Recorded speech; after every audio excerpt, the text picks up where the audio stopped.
Qafqazinfo xəbər verir ki, bu Azərbaycan Respublikasının 2026-cı il dövlət büdcəsi haqqında qanun layihəsində öz əksini tapıb. Layihəyə əsasən neft-qaz sahəsində fəaliyyəti olmayan və qeyri-dövlət sektoruna aid edilən vergi ödəyicilərində işləyən fiziki şəxslərin muzlu işdən aylıq gəlirlərindən vergi aşağıdakı dərəcələrlə tutulacaq.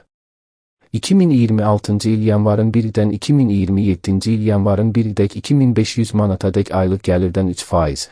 2500 manatdan 8000 manatadək olan aylıq gəlirdən 75 manat, 2500 manatdan 8000 manatadək olan məbləğin 10% və aylıq gəlir 8000 manatdan çox olduqda 625 manat 8000 manatdan çox olan məbləğin 14% gəlir vergisinə çıxılacaq. 2027-ci ilin yanvarın 1-dən 2028-ci il yanvarın 1-nədək 2500 manatadək aylıq gəlirdən 5%. 2500 manatdan 8000 manatadək olan aylıq gəlirdən 125 manat, 2500 manatdan 8000 manatadək olan məbləğin 10% və aylıq gəlir 8000 manatdan çox olduqda 675 manat 8000 manatdan çox olan məbləğin 14% gəlir vergisinə çıxılacaq. 2028-ci il yanvarın 1-dən isə 2500 manatadək aylıq gəlirdən 7%.